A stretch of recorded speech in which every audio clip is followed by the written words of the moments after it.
trouble. So if one takes trouble for Krishna, it's like to come in, this is the point, to come into this Krishna consciousness movement, to enter this movement. What does it mean? It means we're endeavoring for Krishna, for Krishna's sake. Devotees are rising early in the morning. Well, as we well know, everything about this lifestyle, especially for a materialistic person, one who's interested in sense gratification, it looks like a huge austerity. It looks, wow, they're sometimes alarmed by what they see us do. Of course, we know that it is because it's service to Krishna. It's so nice. It's so blissful. We don't actually take it as austerity. That's the thing. That's also the point. That this is not austerity that tortures the body. Srila Prabhupada asked, he said, will you die if you don't eat meat? No. Will you die if you don't have illicit sex or don't smoke? No.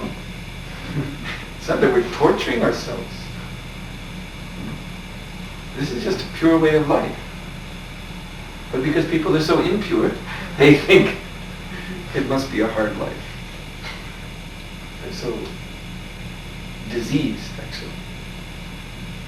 So diseased by sense gratification. So, anyway, we are endeavoring as devotees in Krishna's service. So what does this mean? This means that previously we must have endeavored.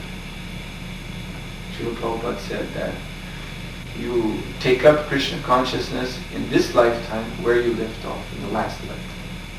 So it's to be understood if in this lifetime, if we join this movement, we accept initiation, we dedicate ourselves full time to this mission, that's where we left off previously.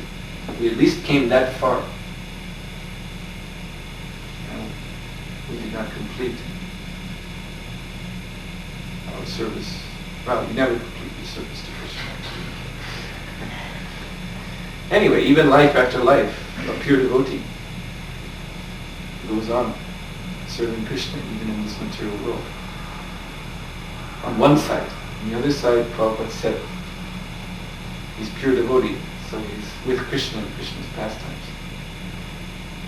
But by his compassion, he works simultaneously to deliver fallen souls within the material universes.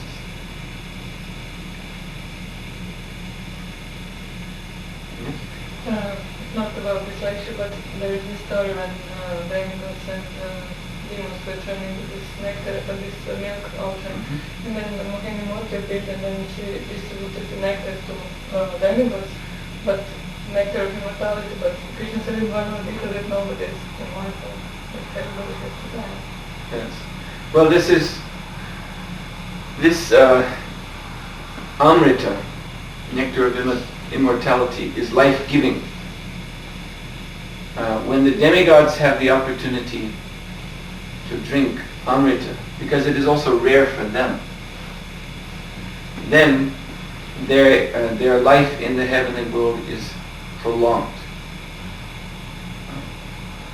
So it is life-giving, but of course, ultimately, the whole universe is destroyed at the end. So they may drink the nectar of immortality and be able to remain within the heavenly world. They also change their positions.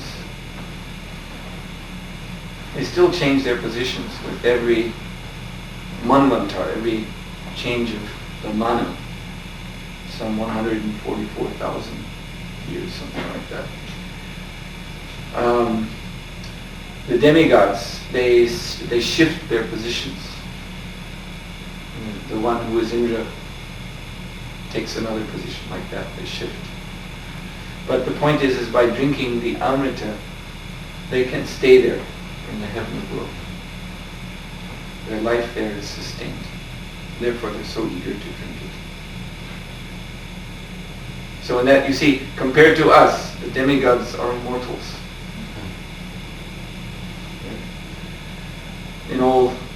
You see in all cultures where demigods are worshipped, they're referred to in that way as immortals. Because here, this earthly world is the Martyaloka, the place of death. Compared to the demigods, our life is like the life of insects. She's born in the morning and dying at night.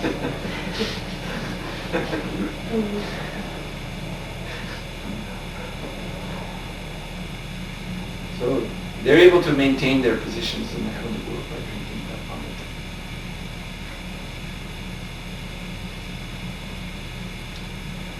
Yes?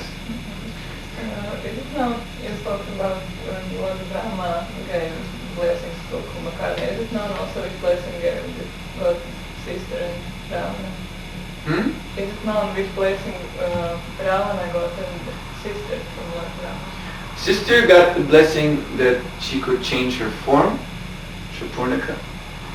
That's why, although she's Rakshashi, when she saw Rama and Lakshmana in the forest, she assumed the form of a very, very beautiful woman, heavenly woman. It couldn't be seen that she was Rakshashi. And Ravana, he got many benedictions. Primarily, he got this benediction. He asked that he may not be killed by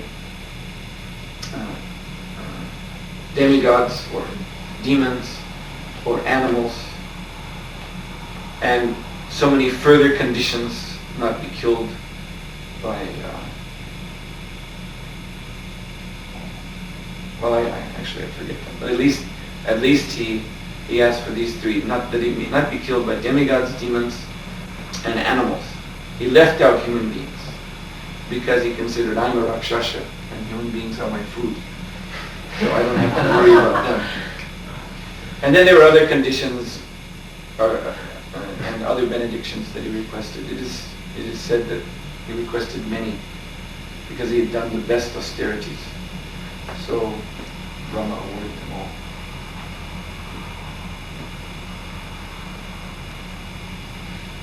Any other thing?